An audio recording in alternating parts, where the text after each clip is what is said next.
राधे राधे। नमस्कार दोस्तों, स्वागत है आपका भजन ज्ञान चैनल में। दोस्तों, माघ महात्म्य मैंने 20 अध्याय 10-10 करके डाल रखा है और आगे मैं 10 अध्याय और डाल रही हूँ। जरूर एक साथ जरूर आप पढ़िए और समझिए इसके बारे में, महात्म्य के बारे में। आपको माघ महात्म्य की सारी जानकारी प्राप्त होगी, इसकी महिमा के बारे में जानकारी प्राप्त होगी। आप एक पूरा महात्म्य जरूर एक बार सुनिएगा।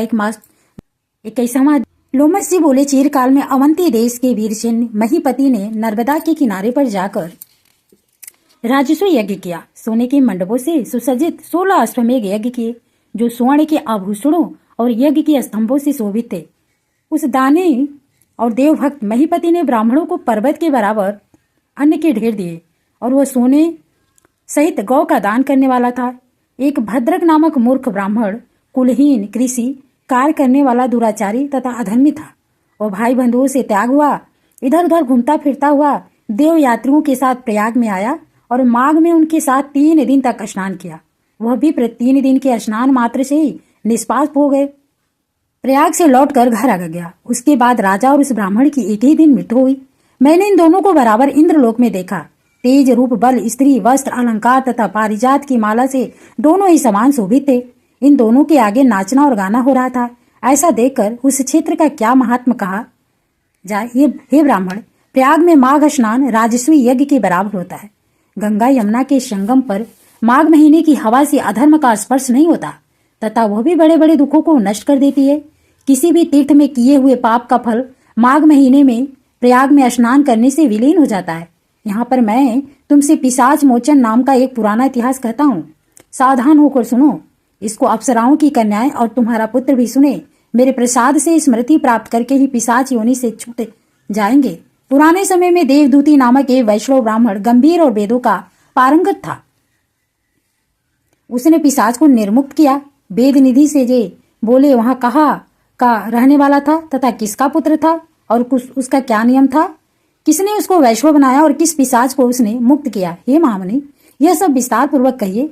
लोमस जी ने कहा, कल्पपात से निकली सुंदर सरस्वती नदी के किनारे पर पर्वत के समीप इसका रहने का स्थान था, जहाँ साल, ताल, तमाल, बेल, बगुला, इमली, चीरवेल, आम, चंपक, सुमड़, करंज, कोबिदार, केशर, पीपल, तलिक, कड़िकार, कुंभी, तिंदुक, बाबीर, सोलू, चंबीर, पीलू, गूलर, वेत, खाखोट, आड़ू, करहाट तथा बरगद के पेड़, खोटा, कुंटज, पलास, आकाश, जामुन, नीम, कदम, खिरनी, करोंदा, बीजपुर, नारंगी तथा केले के पेड़ों के समूहों से शोभायमान था।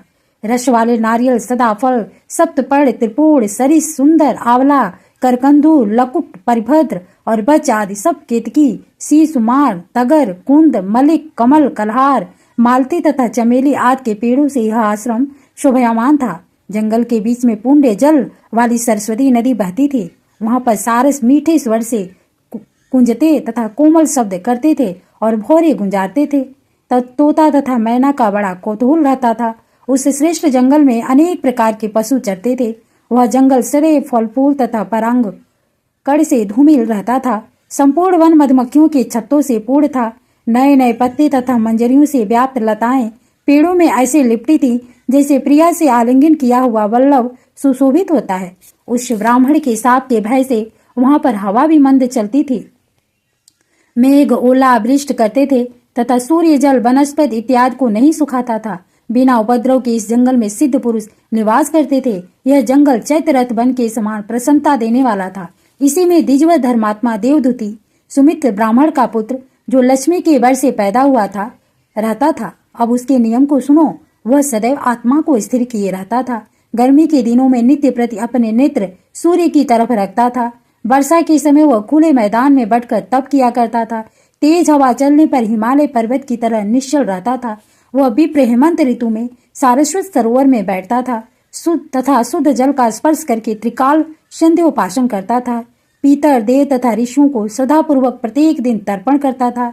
अग्नि में श्रद्धा से होम करता था। चंद्रायण व्रत की विधि से यह सदैव समय बिताता था। नित्य ब्रह्म यज्ञ करने वाला वह सत्यवादी और जितेंद्र था। घूमते घूमते थककर विश्राम करता था तथा भगवान हरि की भक्ति करता था। अपने आप गिरे हुए फल और फूलों का भोजन करता था। बिना किसी प्रकार से क्रोधित हुए तपोनिष्ठ वेद वेदांगों में पारंगत इस ब्राह्मण की नाड़ियां ही दिख पड़ती थी। उसकी केवल हड्डियां शेष थी। जब उसको तप करते हुए 1000 वर्ष व्यतीत हो गए, तब उसके तप के प्रभाव से वह पर्वत प्रकाशमान हो गया। जंगल के सभी प्राणी शत्रुता से रहित निर्भय होकर साथ साथ रहने लगा। अब उसका दूसरा अन्य अधिक कठिन नियम और सुनो। वह प्रतिदिन नारायण का त्रिकाल पूजन करता था। खिले हुए सुगंधित हजारों फूलों को चढ़ाकर वेद सूक्त की विधि से वह विष्णु के ध्यान में निमग्न रहता था, जिससे विष्णु भगवान अत्यंत प्रसन्न होते थे। दधीची ऋषि के वरदान से ही वह श्रेष्ठ वैष्णव हुआ। एक समय उस मुनि ने माघ के महीने में एकादशी के दिन आनंद पूर्वक से श्री हरि भगवान की सुंदर पूजा करके नम्र विनय किया। उसी समय भगवान हरि उसकी स्तुति के से प्रसन्न होकर चतुर्भुज विशालाक्ष आभूषणों से शोभित मेघ की शोभा के समान गरुड़ पर सवार होकर आए। उनको प्रत्यक्ष देखकर उस ब्राह्मण का शरीर रोमांचित हो गया और प्रसन्नता से उसकी आंखों में आंसू की धारा बह निकली। उसने साष्टांग प्रणाम किया और प्रसन्नता के कारण ब्रह्मांड में भी न समा सका। उसने अपने शरीर को भी याद नहीं किया और ब्रह्म रूप हो गया। तब भगवान हरि प्रेम पूर्वक उस वैष्णव मुनि से कहा, हे देवदूति, मैं जानता हूँ कि तुम मेरे भक्त तथा मुझ पर आधारित हो। सब कर्मों को छोड़कर तुम जीवन पर्यंत मुझ में विलीन हो जाओ। हे पाप रहित, तुम्हारे स्तोत्र से मैं अत्यंत प्रसन्न हूँ, तुम वर मांगो। लोमस ऋषि ने कहा। इस तरह भगवान हरि के शब्दों को सुनकर उस तपस्वी ने प्रसन्नता से आंखों को बंद किए हुई लड़खड़ाती बाड़ी में कहा, हे देवों के देव, हे कमल नयन, अपनी माया से ही शरीर धारण करने वाले, हे देव, आपका दर्शन तो देवताओं को भी दुर्लभ है। इसमें मैं आभारी हूँ। अब मुझको कुछ नहीं चाहिए। ब्रह्मादि सब देवता, शनकादि ऋषि, कपिलादि जैसे सिद्ध आपका साक्षात दर्शन करना चाहते हैं। हमारे हम अहंकार रूपी शुभ अशुभ बंधन मोही के मूल है। आपके दुष्कर दर्शन से ये कारण मूल सहित नष्ट हो जाते हैं। मेरे जन्म कर्म और बुद्धि का फल स्पष्ट हो गया, जो मुझको आपका दुर्लभ दर्शन हुआ। हे जगत के स्वामी, इससे बढ़कर और क्या हो सकता है। हे दिवस, मैं वर के लिए आपके चरण कमल को हृदय में धारण करना नहीं मांगता। मैं सदैव अंतरात्मा से आपका भक्ति चिंतन करूं। बस मैं यही वर मांगता हूं कि आप में मेरी भक्ति सदैव अचल रहे। उसका ऐसा वचन सुनकर हरि भगवान ने प्रसन्नता पूर्वक कहा, हे द्विजवर, ऐसा ही होगा। तुम्हारे किसी तप में कोई बाधा न होगी। जो मनुष्य तुम्हारे कहे हुए स्तोत्र को पढ़ेंगे, उनकी मुझ में अचल भक्ति होगी और उन्हें वैष्णव पद प्राप्त होगा। इसके पाठ से मनवांछित कार्य सिद्ध हो जाते हैं। सुपुत्र की प्राप्ति होती है। इसके पाठ से बुद्धि, धन, यश, कीर्ति, ज्ञान तथा धर्म की वृद्धि होती है। भूत, पिशाच, बैताल आदि पाश नहीं आते। योग सागर नामक यह स्तोत्र अत्यंत पवित्र है। जो इसका पाठ करता है वो अच्छे सुख पाता है। राधे राधे। 22वां अध्याय। वशिष्ठ जी बोले, ऐसा कहकर भगवान जनार्दन अंतर्ध्यान हो गए। तब से देवदूती नारायण के ध्यान में रम गए। वेद निधि बोले, हे महर्षि, मैं किटकिट हुआ। गंगा जी में मैं स्नान करने से पवित्र होने की बात आज मैं विष्णु की इस कथा से पवित्र हुआ हूँ तथा बहुत प्रसन्न हूँ। कृपा कर उस स्तोत्र को कहिए जिसे पाप से छूटे हुए ब्राह्मण से माधव भगवान ने प्रसन्न होकर उसको दर्शन किया था। हे विप्र, आपके महान सत्संग से मेरा मनोरथ सिद्ध हुआ है।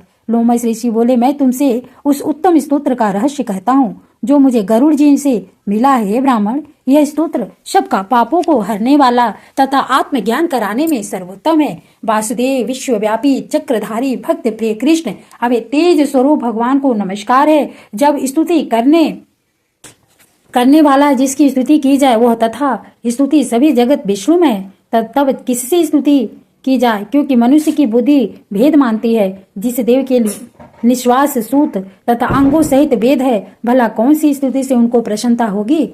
परंतु भक्ति से मैं वाचाल हूँ। जिसको साक्षात रूप से वेद वाणी तथा मन नहीं जानते हैं, उनकी स्तुति मुझ जैसा अज्ञानी कैसे कर सकता है और भक्तिवान कैसे हो सकता है। समस्त चर तथा अचर वे तीनों लोग आपकी माया से चक्र के समान घूम रहे हैं। इसलिए हे देव, आप चक्रपाणी कहलाते हैं। ब्रह्मा विष्णु आप ही हैं। समस्त संसार की रचना करने वाले, ब्रह्म को भी आप ही उत्पन्न करने वाले हैं। जब जीव इस शरीर को धारण करता है तभी उसको ज्ञान उत्पन्न होता है। आप सब सुखों के दाता हैं, इसमें कोई संदेह नहीं। सब सुखों को देने वाली बुद्धि आपसे ही उत्पन्न होती है। आप ही 5 कर्मेंद्रिय, 5 महाभूत तथा मन के विविध भाव हैं। हे ब्राह्मण, ब्रह्मा विष्णु शिव 3 कल्पनाओं से आप संसार की कल्पना वैसे ही करते हैं जैसे पिता पुत्र की कल्पना करता है। कवियों में जो रूप शोभा देता है उस निर्गुण भगवान विष्णु को मैं नमस्कार करता हूँ। मैं उस रूप को जिसको योगी लोग सब मणियों में आत्म रूप से देखते हैं, उपासना करते हैं, जिसको अद्वैत कहते हुए गाते हैं और यज्ञ करते हैं,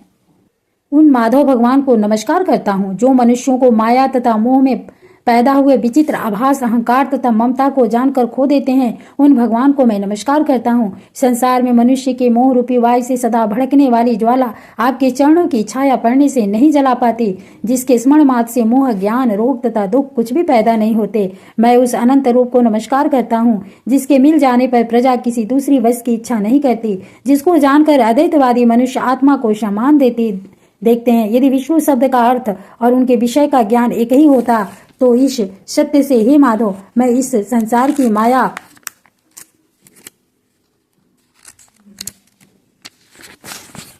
में न फंसकर तेरे ही ध्यान में लीन रहूं।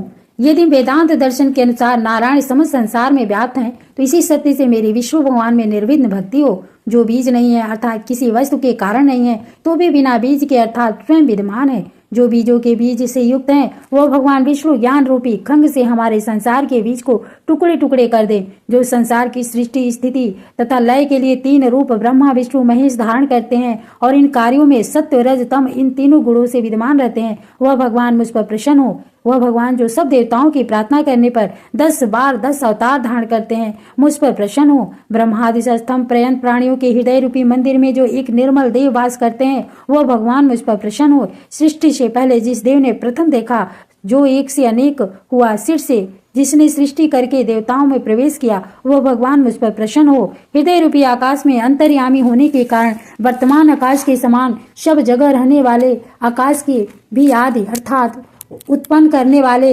इंद्रियों से अलग इंद्रियों की उसकी ओर यमदूत उसी प्रकार नहीं देखते जैसे उल्लू सूर्य को नहीं देखता। अधिदैविक, अधिभौतिक तथा आध्यात्मिक तीनों प्रकार के दुख तथा पापों से के समूह तभी तक मनुष्य को दुख देते हैं जब तक, हे नाथ, वह आपके चरण कमलों की सेवा नहीं करते। जिसको गुण, जाति तथा शरीर के धर्म स्पर्श नहीं करते, जिनको गतियां स्पर्श नहीं करती, जिसको इंद्रियां वशीभूत नहीं कर सकती, जिसके मोहयुक्त मुनि लोग साक्षात नहीं कर सकते, उस विशिष्ट भगवान हरि को मैं नमस्कार करता हूँ। जितने ऐश्वर्य अर्थात ज्ञान रूपी सुंदर गुण हैं तथा जिन्होंने सुख स्वरूप मोक्ष रूपी लक्ष्मी का आलिंगन किया है, जो आत्मस्वरूप सुख भोगने वाले हैं तथा ध्यान रूप जीवनदायी चूर्ण से जिन्होंने मृत्यु को वश में किया है, इस तरह के मुनियों से सेवित हरि भगवान को मैं नमस्कार करती हूँ। जिनका स्वभाव जन्मात से अलग है, जिनको काम आदि दोष दुख नहीं देते, उन वासुदेव भगवान को मैं हृदय से प्रणाम करता हूँ। स्थूल करण में तथा कारण के विलीन में और इसके कारण को कारण में वर्जित करके उन मुनि सेवित भगवान हरि को मैं नमस्कार करता हूँ। जिनके ज्ञान की संगति से अविद्या का मल शुद्ध हो जाता है, जिनकी ज्ञान रूपी अग्नि में पड़कर संसार दाह को प्राप्त होता है, जिनके ज्ञान तलवार संशय रूपी शत्रु का नाश करती है, उन विसिद्ध बोध वाले दुख नाश करने वाले भगवान को मैं प्रणाम करता हूँ। सारे चर अचर तथा प्राणी भगवान हरि के शरीर हैं, अतः सत्य व्रत से भगवान मुझको साक्षात दर्शन दे। जिस प्रकार नारायण सारे स्थावर तथा जंगम संसार को उत्पन्न करते हैं, उसी सत्य से भगवान केशव अपना दर्शन दे। जब नारायण में और उनसे भी अधिक गुरु में मेरी भक्ति है, तो इसी सत्य से भगवान मुझको साक्षात दर्शन दे। इस प्रकार की सप्तो तथा सच्ची भक्ति देकर भगवान पुरुषोत्तम ने प्रसन्न होकर उसको अपना दर्शन दिया। तत्पश्चात भगवान कमलापति उस ब्राह्मण की स्तुति से प्रसन्न होकर उसके मनोरथ को पूरा करके तथा वर देकर चले गए। वह ब्राह्मण भी कृतकृत होकर भगवान वासुदेव में लीन हो गया और शिष्यों के साथ स्तोत्र पढ़ता हुआ तपोवन में रहने लगा। जो मनुष्य इस स्तोत्र का पाठ करता है अथवा सुनाता है, उसको अश्वमेघ यज्ञ का पूरा फल मिलता है। पाठ करता ब्राह्मण आत्मविद्या के प्रबोध वाली जामृति को पाता है, उसकी बुद्धि पाप में नहीं लगती और वो बुरा फल नहीं देखता। इस स्तोत्र के पाठ से वह मनुष्य की बुद्धि, मन तथा इंद्रियां स्वस्थ होती है। जो मनुष्य हरि में लीन होकर भक्ति पूर्वक अर्थ का विचार करके इस स्तोत्र का जप करता है, वह पापों को दूर करके वैष्णव पद को पाता है। इस स्तोत्र का सर्वदा पाठ करने वाला अपने सब काम और मन चाहे फल को पाता है। उसे अति उत्तम पुत्र, दीर्घ आयु, धन, अवे पराक्रम की प्राप्ति होती है। 1000 तिल पात्र और 100 गौ दान करने से जो फल होता है, वह फल इस स्तोत्र के पाठ से मिलता है। मनुष्य धर्म अर्थ काम मोक्ष में से जिसकी भी कामना करे इस स्तोत्र के पाठ से वह शीघ्र ही मिल जाता है। इस स्तुति के सुनने से मनुष्य की आचार विनय धर्म ज्ञान तप तथा नीति में वृद्धि होती है।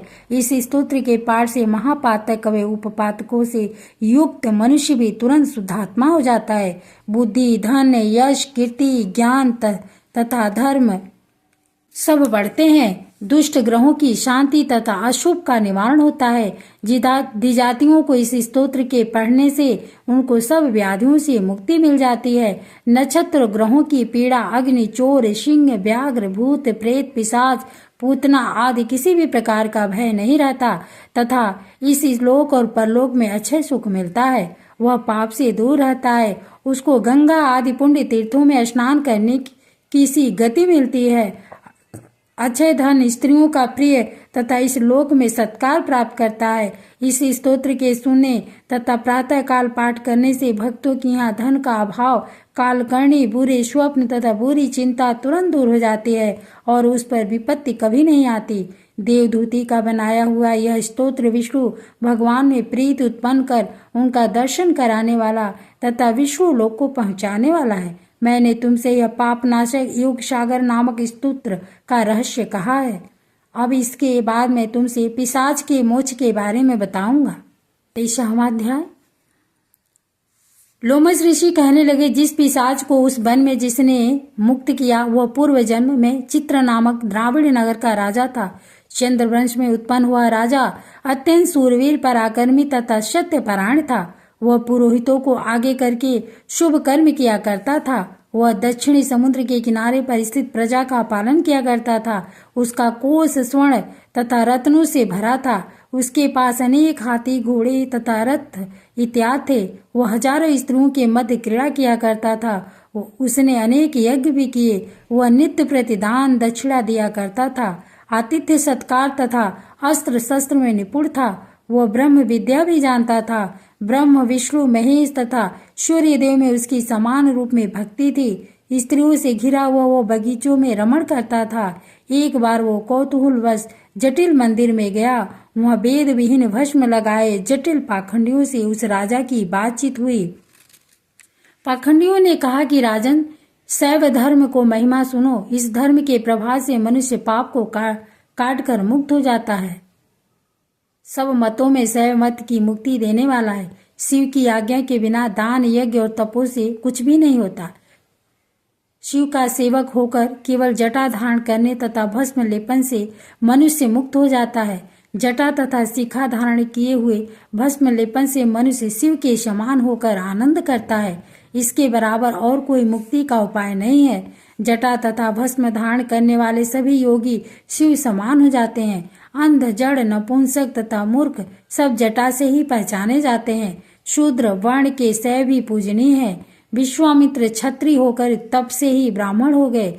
बटमार वाल्मीकि तपस्या से अग्रगण्य हुए। अतः शिव पूजन में किसी बात का विचार नहीं होता तथा तप से ब्रह्मत्व प्राप्त होता है, जन्म से नहीं। इस कारण शैव का दर्शन उत्तम है। शिव के अतिरिक्त अन्य किसी देव की पूजा न करे। शिव तपस्वी को विष्णु का त्याग करना चाहिए। विष्णु के दर्शन से शिव द्रोह पैदा होता है और शिव के द्रोह से रौरवादी नरक मिलते हैं। अतः भवसागर से पार होने के लिए विष्णु का नाम भी नहीं लेना चाहिए। निशंक होकर जो तपस्वी शिव से प्रेम करता है वह कैलाश में वास करता है, इसमें कोई संदेह नहीं। इस धर्म में सदैव भस्म धारण करनी चाहिए। इस धर्म के पालन करने वालों को कभी नाश नहीं होता। वशिष्ठ जी बोले, उन पाखंडियों के ऐसे वचनों को सुनकर राजा ने मुंह में आकर उनका पथ ग्रहण कर वैदिक धर्म का त्याग कर दिया। अब वो श्रुति स्मृति तथा ब्राह्मणों की निंदा करने लगा। उसने अपने घर के अग्निहोत्र की अग्नि को बुझाकर सब धर्म कार्य बंद कर दिया। विष्णु की निंदा तथा वैष्णु से द्वेष करने लगा। वह कहने लगा कि कहाँ है विष्णु, कहाँ देखा जाता है, कहाँ रहता है, किसने देखा है। जो नारायण का भजन करते हैं उनको दुख देता है। पाखंडियों का मत ग्रहण करके राजा वेद वैदिक धर्म व्रत दान तथा दानियों को नहीं मानता था।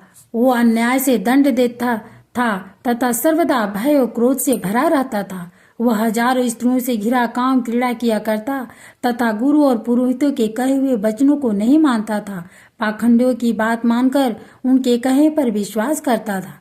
उन्हें अनेक गांव, हाथी, घोड़े, स्वर्ण, रत्न तथा आभूषण आदि दिया करता था। भस्म लगाए तथा मस्तक पर जटा धारण किए कहता था कि जो कोई विष्णु का नाम स्मरण करेगा अथवा उसकी मूर्ति का पूजन व दर्शन करेगा उसका वध कर दिया जाएगा।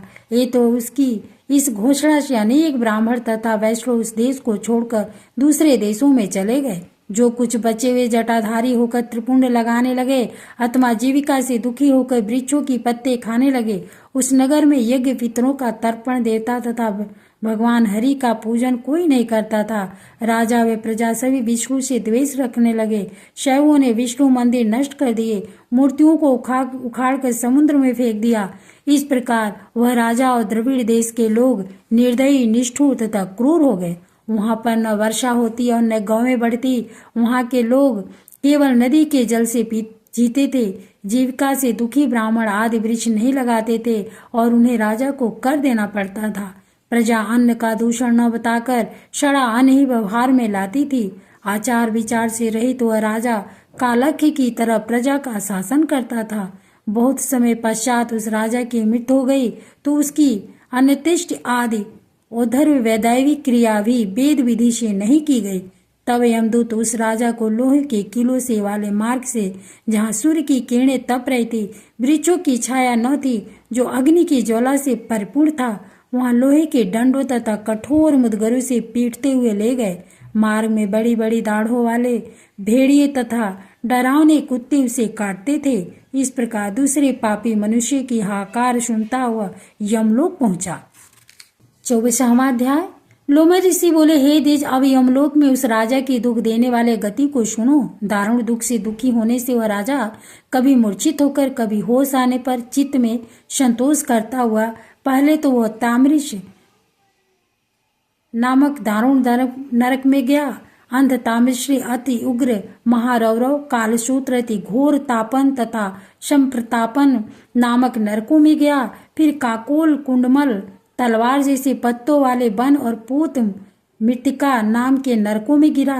तत्पश्चात लोह शंकु मृजसी नरकों में डाला गया। मार्ग में शालमली नदी तथा महाभयंकर दुर्गम मार्गों में पड़ा।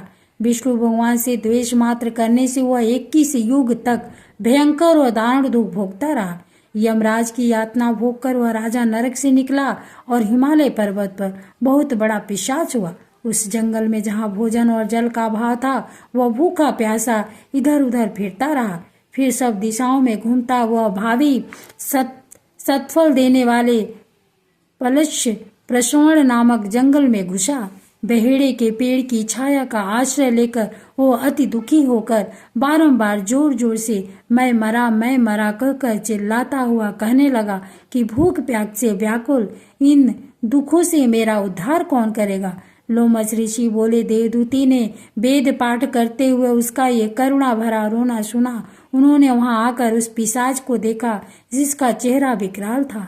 लाल लाल डरावनी आंखें, दुबला शरीर और ऊपर को खड़े लाल काले बाल थे। काले शरीर वाला वह दूसरे यमदूत जैसा दिख पड़ा, जिसकी जीभ हिल रही थी। लंबे ओठ और लंबी जांघें नाड़ियों से मिली थी। लंबे लंबे पैर, सूखा चेहरा, गड़े जैसी आंखें तथा सूखी ठठरी वाले इस पिशाच को देखकर चकित हो वेद पाठी मुनि ने पूछा, ऐसी डरावनी आकृति वाले तुम कौन हो और ऐसी करुणा से क्यों रोते हो? तुम्हारी ऐसी अवस्था क्यों हुई है? मैं तुम्हारा क्या उपकार करूं? मेरे आश्रम में आ जाने पर प्राणी दुखी नहीं रहते, सिर्फ आनंद ही करते हैं। हे भद्र,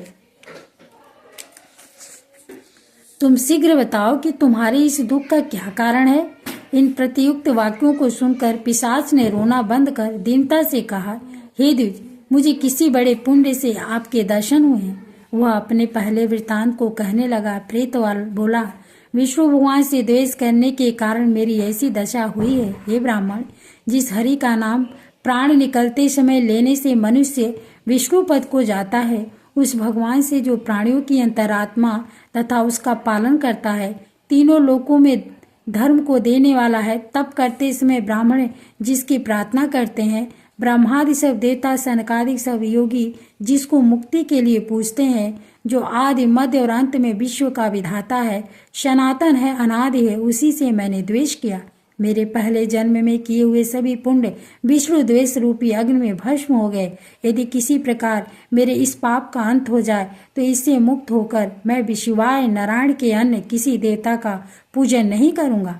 विष्णु भगवान का द्वेष करके मैंने नरक के दारुण दुख बहुत काल तक भोगे हैं और नरक से निकलकर मैं पिशाच योनि में आया हूँ। इस समय न जाने किस फल से मैं आपके निवास में आ पहुंचा हूँ, जहाँ आपके दर्शन पाने से मेरे दुखों का अंधकार के समान नाश हो गया है। अब आप उचित कर्म कहिए जिससे पिशाच योनि से मुझे छुटकारा मिले। देवदूती बोले, अरे यह माया देवता, असुर तथा मनुष्य सबकी स्मृति को मोहित करती है, जिससे देवताओं में भी धर्म नाश करने वाला द्वेष पैदा हो जाता है। चारों वर्ण वालों को श्रुति स्मृति तथा सदाचार हितकारी कर्म ही करना चाहिए और सर्वदा भक्ति पूर्वक नारायण का भजन करना चाहिए। वेद पुरुष शास्त्रों में कहे हुए कर्मों को छोड़ देना चाहिए। अपनी बुद्धि से रचे हुए शास्त्रों से ठग लोग मूर्खों को ठगते हैं, कल्याण के पथ को नष्ट कर परलोक के पथ का भी नाश करते हैं। जैसे द्रविड़ का राजा नारायण से विमुख होने पर नरक में गया था। लोमस ऋषि बोले, ऐसा कहने पर मुनि ने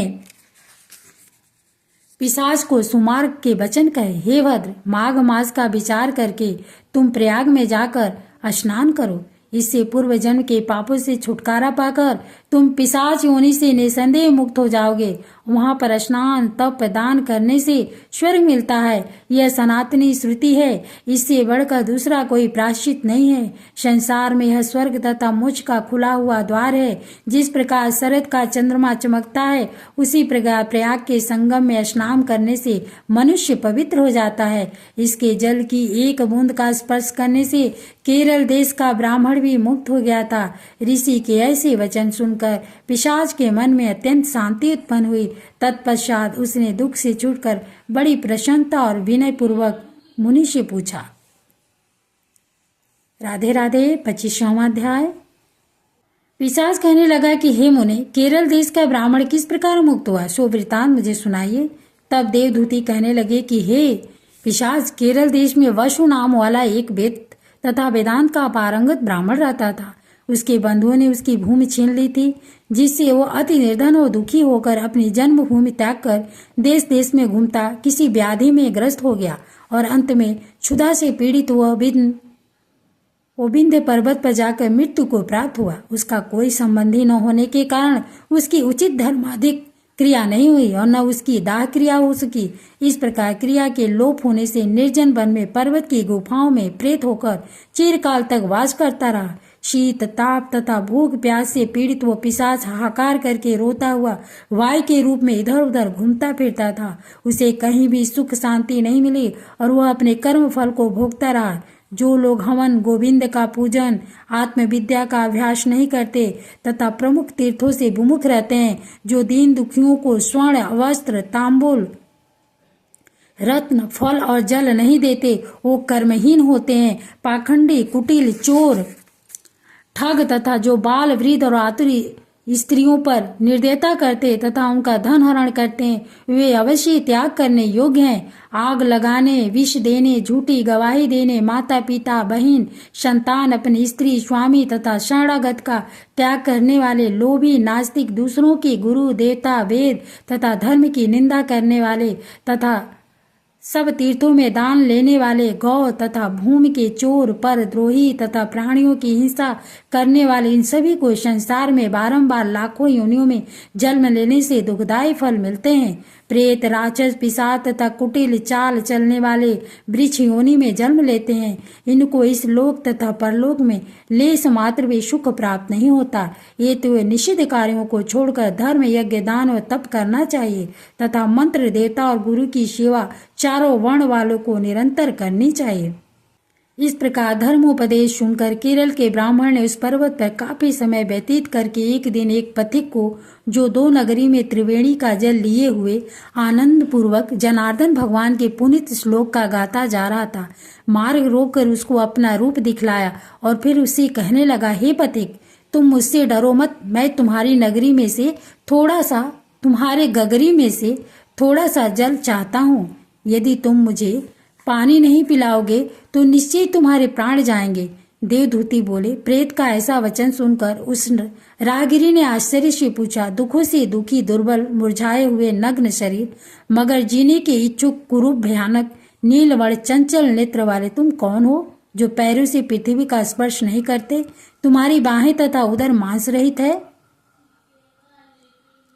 लोमस ऋषि बोले। ऐसा वचन सुनकर प्रेत ने कहा कि हे धर्मनिष्ठ, मेरे ऐसा होने का कारण सुनो। मैं लोभी, मलिन तथा क्रियाहीन था, सर्वदा दूसरों के अन्न से पनपता तथा अकेला मिठाई खाता था, कभी दूसरों के दुख से दुखी नहीं हुआ और न 1 ग्रास की भिक्षा 4 ग्रास की पुष्कल और 4 पुष्कल का अंतकार न दिया, न कभी बलि वश्य देव यज्ञ किया और न प्यासों को जल पिलाया। इतना ही नहीं, मैंने न कभी पितरों का श्राद्ध और तर्पण किया और न कभी देव पूजन किया।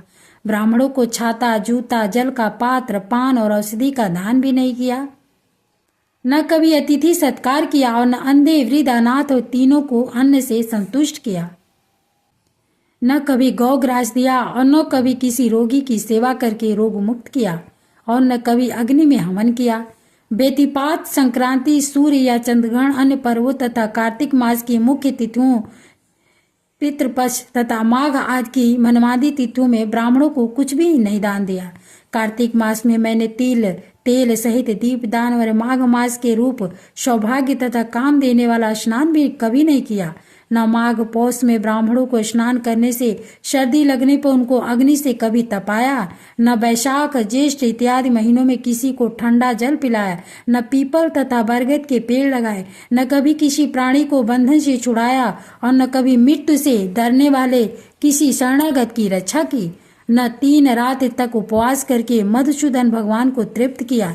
हे द्विज, इन कभी मैंने कृच्छु, अति कृच्छु, तप्त कृच्छु, संतापन तथा चंद्रायण व्रत करके अपने शरीर को कृष्ण नहीं किया। हे ब्राह्मण, दुखों, पूर्व जन्म के बड़े बड़े क्रूर कर्मों के कारण मेरी यह विचित्र गति हुई है। इस पर्वत पर भेड़ियां तथा व्याघ्रों द्वारा मारे गए पशुओं का मांस, तोते दियात से खाए फल, नाना प्रकार के सुंदर सुगंधी रस भरे मुलायम मधुर खाने योग्य अनेक फल तथा फूल भी हैं। सर्वत्र स्तोत्रों तथा झरनों में स्वच्छ जल भी है। ये सभी पदार्थ सहज में मिल जाते हैं, परंतु दैव की इच्छा न होने से मैं कुछ भी नहीं खा सका और न पी सका। सर्व की भांति केवल हवा भक्षण करके ही मैं जी रहा हूँ। बल, बुद्धि, मंत्र, पुरुषार्थ, पराक्रम तथा मित्रों की सहायता से मनुष्य सर्वदा अलभ्य वस्तु प्राप्त नहीं कर सकता। लाभ, हानि, सुख, दुख, विवाह, जीवन, मृत्यु, भोग, रोग तथा वियोग केवल भाग्य के ही कारण प्राप्त होते हैं। कुरूप, अकुलीन, मूर्ख, कुकर्मी, निंदित, पराक्रम से हीन, काने, लूले, लंगड़े, रोगी, नीतिहीन, अवे गुण रहित व्यक्ति भाग्य से ही राज्य सुख भोगते हैं। जिन्होंने तिल, गाय, स्वर्ण, घर, 8 वर्ष की कन्या, पृथ्वी, सैया, आसन, तांबुल, मंदिर, धन, भोज सामग्री, चंदन तथा अगर का दान दिया है, वह मार्ग पर्वत के अगले भाग में जो भक्ति में लीन रहते हैं, ग्राम अथवा नगर में ऐसे भाग्यशाली पुरुषों के लिए भोग पदार्थ आगे आगे हैं, अर्थात सहज ही प्राप्त हो जाते हैं। इस पर्वत पर मुझसे भी अधिक बलवान पिशाच तथा भयंकर राक्षस हैं, जो कहीं भी वन में घूमते हुए अपने कर्म के अनुसार अन्न जल प्राप्त करते हैं, परंतु आपको उनसे भयभीत नहीं होना चाहिए, क्योंकि धर्मात्मा पुरुषों की पवित्रता ही उनकी रक्षा करती है। उनको कोई भी पीड़ा नहीं दे सकता। ग्रह, नक्षत्र तथा देवगण पवित्रता की सर्वदा रक्षा करते हैं। हे राक्षस, आप जैसे भगवत भक्त को देख भी नहीं सकते। जो लोग नारायण की भक्ति में लीन रहते हैं, उनको राक्षस, भूत, प्रेत, पूतना, बैताल, गंधर्व, डाकनी, शाकनी, रेवती, वृद्ध, रेवती, मुख, मुख मंडली यज्ञ क्रूर ग्रह सूर्य कुष्मांड तथा दूसरे दुष्ट जंतु पवित्र ब्राह्मण की ओर न आंख उठाकर दे सकते हैं और न ही छू सकते हैं। हे ब्राह्मण, इस प्रकार मैं अपने कर्मों का फल यहाँ पर भोग रहा हूँ। ऐसा सोचकर मैं किसी प्रकार का शोक नहीं करता। एक बार जम्बालिनी नदी के किनारे पर घूमते हुए मैंने सारस से कहे हुए कुछ वचनों को सुना था। राधे राधे। 26वां अध्याय। पथिक बोला, हे प्रेत, तुम सारस के कहे हुए वचनों को मुझसे शीघ्र कहो। प्रेत ने कहा, हे श्रेष्ठ, कार्पटिक इस घने जंगल में कुहरा नामक नदी पर्वत से निकली है। उसके समीप जल से भरे अनेक सरोवर है, जहाँ मतवाले हाथियों से भरे हुए कुंज हैं। वहां पर बड़े बड़े कुमकुम और जामुन के वृक्ष हैं। एक दिन मैं घूमता हुआ नदी के तट पर पहुंचा और थकावट दूर करने के लिए वहां पर ठहर गया। वहीं पर सारस का एक जोड़ा किसी दूसरे वन से उड़कर आया और वहां पर पानी पीकर तथा भार्या से रमण करके बाएं पंख में सुख से मस्तक ढांपकर सो गया। इसके अनंतर लाल मुख वाला, लाल नेत्र, तीखी दाढ़ और नख, बड़े बड़े रोए, लंबी पूंछ, अत्यंत चंचल और बलवान बंदर ने वृक्ष से उतरकर जहां सारस सोया था वहां पर आकर अनेक पक्षियों के देखते हुए क्रूर भाव से सारस के पैरों को पकड़ लिया। यह देख अन्य सभी पक्षी वहां से उड़ गए, परंतु विलाप करती हुई सारसी वहीं रुक गई। नींद टूटने पर भयभीत हो नेत्र खोलकर उस सारस ने बंदर को देख नम्र वाणी से कहा, हे बंदर, तुमने बिना अपराध मुझको क्यों पकड़ा है? राजा भी केवल अपराधियों को दंड देता है। तुम्हारे जैसे श्रेष्ठ प्राणी किसी को पीड़ा नहीं देते। हम अहिंसक, दूसरों की वृत्ति से विमुख रहते हैं। जल की काई खाने, आकाश में उड़ने, वन में रहने, अपनी स्त्री से प्रेम करने, दूसरों की स्त्री को त्याज्य समझने पर निंदा से दूर रहने, चोरी न करने, बुरों का साथ न करने तथा दूसरों को कष्ट न देने वाले सर्वदा निरपराध मुझको, हे बानर, छोड़ दो। मैं तुम्हारे पूर्व जन्म के वृत्तांत को जानता हूँ, परंतु तुम मुझको नहीं जानते। यह वचन सुनकर वह बंदर उसको छोड़कर दूर बैठ गया और कहने लगा, हे सारस, तुम ज्ञान निपुण पक्षी हो और मैं वन में घूमने वाला हूँ। यदि तुम मेरे पूर्व जन्म के वृत्तांत को जानते हो तो वह सब मुझसे कहो। सारस कहने लगा, हे श्रेष्ठ बानर, अपनी जात की स्मृति के बल पर मैं तुम्हारे पूर्व वृत्तांत को कहता हूँ। सुनो, तुम पूर्व जन्म में पर्वतेश्वर विंध्यवर पर्वत के राजा थे और मैं अति पूज्य ब्राह्मण तुम्हारे कुल का पुरोहित था। राजा होकर भी तुम अपनी प्रजा को पीड़ा दिया करते थे। विवेकहीन होकर तुमने बहुत सा धन इकट्ठा किया।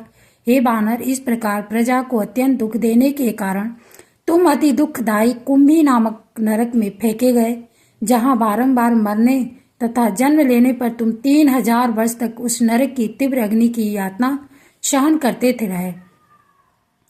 शेष बचे पाप के कारण अब तुम बंदर बनकर मुझको मारना चाहते हो। पहले तुमने ब्राह्मण के बगीचे में बिना उससे पूछे अपने बल से लूटकर उसके पके केले खाए थे। उसी पाप के भयंकर फल से तुम अब बानर और वनवासी हुए हो। हे ब्राह्मण, यह कथा सुनकर बानर ने सारस से कहा, तुम यदि ठीक जानते हो तो बतलाओ कि तुम पक्षी कैसे हुए? तब सारस बोला, हे बानर, किस कर्म से मैं पक्षी होकर इस दुर्गति को पहुंचा उसका कारण सुनो।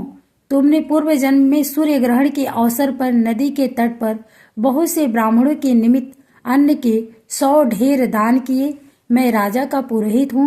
ऐसा सोचकर मैंने ब्राह्मणों को थोड़ा सा अन्न देकर बाकी सब स्वयं ले लिया। ब्राह्मणों के निमित्त दिए हुए अन्न का अपहरण करने के पाप से मैं कालसूत्र तथा रक्त कर्दम नामक नरक में पड़ा, जहाँ सर्वत्र कीड़े रेंगते थे और वह दुर्गंध तथा पीप से भरा था।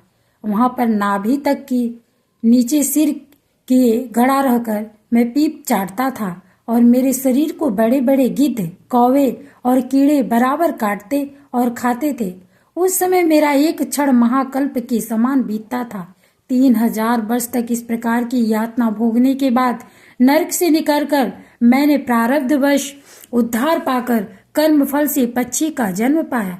मैं कारण सहित सब वृत्तांत कहता हूँ, सुनो। मैंने पूर्व जन्म में एक बहन के घर से कांसे का बर्तन चुराकर एक जुआरी को दे दिया था। इसी से मैं सारस हुआ। यह मेरी स्त्री पूर्व जन्म में मेरी ब्राह्मणी थी और इसने भी कांसे की भयंकर चोरी की थी। इसी कारण यह मेरी सधर्मणी सारसी हुई। बीती हुई तथा वर्तमान स्थिति ऐसी है। अब होने वाली वार्ता सुनो। मैं और तुम हंस होकर और यह मेरी सारसी भार्या हंसनी होकर काम रूप देश में सुखपूर्वक निवास करेंगे। इसके पश्चात हम लोग गौ योनि में जाएंगे और उसके बाद हमें दुर्लभ मनुष्य जन्म मिलेगा। शिव जी की माया से इस मनुष्य योनि में प्राणी पुण्य और पाप दोनों प्रकार के कर्म करते हैं, जिनके परिणाम स्वरूप सुख और दुख का फल प्राप्त होता है। इसी से सब प्राणियों को सर्वदा धर्म का सेवन करना चाहिए। देवता, असुर, मनुष्य, व्याघ्र, कीड़े मकोड़े, जलचर आदि किसी से भी यह दुख रूपी कंटक मार्ग नहीं घटता। केवल विरक्त योगी लोग ही इस कंटक से दूर रहते हैं। इसी कारण बुद्धिमान मनुष्य ईश्वर की इस माया को जानकर शोक, संताप तथा व्यथा नहीं मानते, क्योंकि वे पूर्व जन्म के किए हुए कर्म के फल को उलझ नहीं सकते। हे वानर, पहले तुम राजा थे, बाद में नरक में गए, अब तुम बंदर हुए, फिर भी ऐसा ही जन्म पाओगे। ऐसा समझकर बिना शोक किए तुम आनंद पूर्वक इस वन में विचरते हुए काल की प्रतीक्षा करो, और मैं भी ईश्वर की माया से बधा हुआ इसी प्रकार इस जंगल से दूसरे जंगल में धैर्य धारण किए सारस का जन्म बिताऊंगा।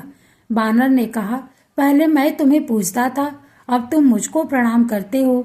तुम मेरे पूर्व जन्म के वृतांत को जानते हो, तो हे सारस और सारसी, तुम आनंद पूर्वक रहो, तुम्हारा सदा कल्याण हो। तुम्हारे वचनों से मैं मोह रहित हो गया हूँ। अब मैं निश्चिंत विचरूंगा। प्रेत ने कहा, हे ब्राह्मण, यह सुंदर विचित्र परम पवित्र पक्षी और मंदर का संवाद मैंने नदी के तट पर सुना, तब इससे मुझे भी बोध हुए और मेरे शोक का भी विनाश हुआ। यह अपूर्व रहस्य सब पापों का नाश करने वाला है। जो कोई भक्ति पूर्वक इसको पढ़ता अथवा सुनता है, उसका अज्ञान दूर होकर उसे ज्ञान की प्राप्ति होती है। राधे राधे। 27वां अध्याय। प्रेत बोला, हे श्रेष्ठ, दीज एक गांव में यज्ञ कराने वाला ब्राह्मण अनाधिकारी को यज्ञ कराने से राक्षस हुआ था। हमारी संगति के लोभ से वो 8 वर्ष तक हमारे साथ रहा। उसकी हड्डियों को जब उसके पुत्र ने इकट्ठा करके गंगा जी के कनखल तीर्थ में फेंक दिया, तो उसी क्षण वो दुखदायी राक्षसत्व से मुक्त हो गया।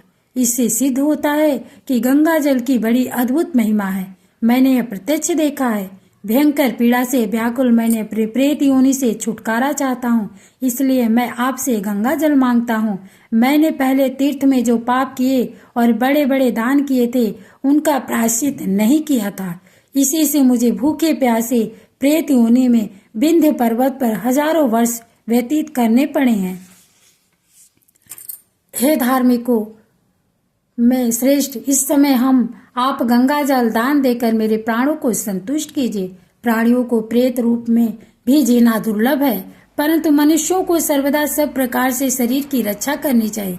कुष्ठ इत्यादि पीड़ादायक भयंकर रोगों से ग्रस्त होने पर भी शरीर त्याग करने की इच्छा नहीं करते। देवदूती जी ने कहा, ऐसे वचन सुनकर वह ब्राह्मण पथिक विस्मित हुआ और प्रेत पर कृपा करता हुआ विचारने लगा कि संसार में पाप तथा पुण्य के फल प्रत्यक्ष देखने को मिलते हैं। देव, दानव, मनुष्य तथा कीड़े मकोड़ों का रोगों से पीड़ित होना, बाल तथा युवाजनों के मरण, नेत्रहीनता, कुबड़ापन, ऐश्वर्य, दरिद्रता, पांडित्य तथा मूर्खता सब कर्मों का ही फल होता है। इस प्रकार भूमि में जिन्होंने न्यायपूर्वक धन इकट्ठा किया है, वे ही धन है जो सत्पात्र को भूमि, रत्न, स्वर्ण, गौ, धान, घर, हाथी, घोड़े, वस्त्र, गंगाजल, फल, औषधि तथा मंत्रादि दान करते हैं। वे भी धन है। यह सब दान किए हुए पदार्थ यमलोक में भोगने को मिलते हैं, परंतु तिल, गाय, हाथी, घोड़े तथा प्रेतान्न, इनका दान लेना मदपान के समान है। सुंदर घर, पलंग, गौ, वन, आभूषण, पुत्र, दासी और योग्यता, आयु, सौभाग्य, विद्या तथा निपुणता, यह सब मनुष्यों को दान से प्राप्त होते हैं। यह सुनकर प्रेत गदगद बाड़ी से बोला कि हे पथिक, मैं जान गया हूँ कि आप अवश्य सर्वज्ञ हैं। ये तो आप जीवन का आधार जल देकर मुझे प्राणदान देने में विलंब मत कीजिए। इसके उत्तर से पथिक ने न्यायपूर्ण वचन कहे। पथिक बोला, हे प्रेत, सुनो, मेरे माता पिता भृंगु क्षेत्र में बैठे हैं, उन्हीं के लिए मैं तीर्थराज से जल लाया हूँ। बीच में तुमने गंगा यमुना के संगम का जल मांग लिया। अब मैं यह विचार करके कि जिस प्रकार पशुओं की प्राण रक्षा करना उचित है, उसी प्रकार जल देकर आप प्रेत की प्राण रक्षा करके माता पिता के लिए फिर से जल लाऊंगा। यही धर्म मुझको उचित जान पड़ता है, क्योंकि तन मन तथा धन से दूसरों का उपकार करने का बराबर अन्य कोई पुण्य नहीं है। परोपकार से उत्पन्न हुआ दूसरों का उपकार करने के बराबर अन्य कोई पुण्य नहीं है। परोपकार से उत्पन्न हुआ पुण्य 100 यज्ञों के बराबर होता है। प्राचीन काल में दधीची ऋषि ने परोपकार के लिए अपने प्राण भी त्याग दिए थे। लोमस ऋषि कहते हैं कि ऐसा कहकर उस धर्मनिष्ठ श्रेष्ठ पथिक ब्राह्मण ने प्राण रक्षा के निमित्त गंगा यमुना के संगम का जल प्रेत को दे दिया। प्रेत ने श्रद्धा पूर्वक जल पीकर मस्तक मार्जन किया। उसी समय वह प्रेत शरीर को त्याग कर दिव्य देहधारी हो गया। केरल कहता है कि बूंद मात्र गंगा जल पीने से वह प्रेत मुक्त हो गया। हम समझते हैं कि ब्रह्म भी इस जल के गुण का वर्णन नहीं कर सकते, नहीं तो महादेव जी गंगा जी के जल को अपने मस्तक पर क्यों धारण करते। जो अचिंत्य शक्ति वाला गंगा जी का जल तिल मात्र भी पीता है, वह देवता सिद्ध या गंधर्व हो जाता है। जो गंगा स्नान करता है, वो वैष्णव पद व स्वर्ग को प्राप्त होता है। जो व्यक्ति अपने संबंधियों के निमित्त गंगा जल से तर्पण करते हैं, तो नरक में गए हुए उनके पितर स्वर्ग में जाकर ब्रह्मत्व को प्राप्त होते हैं। तप दान तथा यज्ञों से इतना पापों का नाश नहीं होता जितना कि गंगा जल के स्पर्श मात्र से होता है। गंगा जल के सेवन से मुक्ति सर्वदा सन्मुख खड़ी रहती है। उससे मुक्तिदाता अन्य कोई उपाय नहीं है। प्रेत कहने लगा, हे पथिक, तुम आयुष्मान बनो और धर्म से विमुख कभी मत होना। तुमने गंगा जल देकर मेरा उद्धार किया। लोमस ऋषि बोले, इसके पश्चात पिशाच स्वर्ग में गया और वो पथिक अपने माता पिता के लिए फिर से गंगा जल लाकर उसी मार्ग में चला गया। इस प्रयाग महात्म्य को सुन तथा मुनि को नमस्कार कर वह प्रेत माघ मास आने पर प्रयाग में गंगा यमुना के संगम में स्नान करके पापों से मुक्त हो पिशाच योनि से मुक्त हो गया और दिव्य शरीर धारण कर द्रविड़ देश का राजा बन नारायण की स्तुति करता हुआ गंधर्वों से सेवित उत्तम विमान पर चढ़कर इंद्रपुरी को गया। हे श्रेष्ठ, दीजिए यह इतिहास पुण्य यश कृति ज्ञान मोक्ष को देने वाला तथा दुर्गति का नाशक है। अब मेरे साथ के कन्याएं पुत्र और तुम भी सदगति पाने के लिए प्रयाग में चलकर ऐसा माघ स्नान करो जो देवताओं को भी दुर्लभ है। वहां पर स्नान करने से पिशाच योनि से तुरंत मुक्त हो गए। वशिष्ठ जी बोले, इस प्रकार लोमस ऋषि के मुख से सुमधुर अमृतमय कथा सुनकर उन लोगों ने उन्हीं के साथ दक्षिण को प्रस्थान किया। राधे राधे। 28वां अध्याय। वशिष्ठ जी कहते हैं, हे राजन दिलीप, अछोद सरोवर में सब लोग स्नान करके संतुष्ट होकर सुखपूर्वक उस स्थान पर पहुंचे। तब लोमस ऋषि बोले, संसार के इस सर्वश्रेष्ठ तीर्थराज को श्रद्धापूर्वक सब लोग देखो। यह वही यज्ञ की वेदी तथा यजमान का स्थान है। ये 3 कुंड है जिनमें अग्नि जल रही है। यहाँ पर सबकी तृप्ति होती है। 33 करोड़ देवता संतुष्ट होकर आनंद पूर्वक यहाँ पर वास करते हैं तथा स्वादिष्ट पर्याप्त सोमधारा पीते हैं। यहाँ पर त्रिशूलधारी महादेव जी प्रकट हुए थे। देवताओं से सेवित ये अक्षय बरगद का वृक्ष है जिसकी जड़ पाताल तक गई है। महाप्रलय के समय जब समस्त भूमंडल जल मग्न रहता है, उस समय जनार्दन भगवान इसी वृक्ष पर योग की निद्रा लेते हैं। महादेव की अति प्रिय भगवती भागीरथी, जिसका सेवन सिद्ध लोक सिद्धि तथा मुक्ति प्राप्ति के लिए करते हैं, यहीं पर भ्रमण करती बहती है। इसका जल पीकर मनुष्य मुक्त होते हैं। हे मुनि, गंगा यमुना का संगम बड़े पुण्य से प्राप्त होता है। इसमें स्नान करने से मनुष्य जन्म मृत्यु से छूटकर ज्ञान प्राप्त कर तर जाता है। अन्य जीवधारी प्रयाग में स्नान करके बिना ज्ञान से मुक्त हो जाते हैं। ब्रह्मा जी ने यहीं पर महायज्ञ करके सृष्टि रचने की सामर्थ्य प्राप्त की थी। भगवान नारायण ने इसी त्रिवेणी में स्नान करके उसके पुण्य से समुद्र मंथन में लक्ष्मी को प्राप्त किया था। त्रिशूलधारी महादेव जी ने त्रिपुर दैत्य का संहार यहीं पर किया था।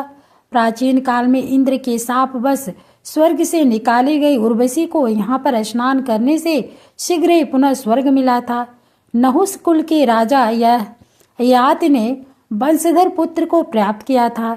हे द्विजश्रेष्ठ, प्रयाग के पुण्य संगम में पुत्र चाहने वाले को श्रद्धापूर्वक स्नान करना चाहिए।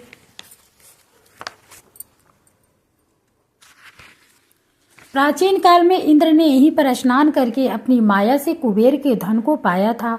नर और नारायण ने यहाँ पर हजारों वर्ष निराहार रहकर उत्तम धर्म किया था तथा शिव की आराधना में तत्पर कश्यप ऋषि ने यहीं पर तप किया था।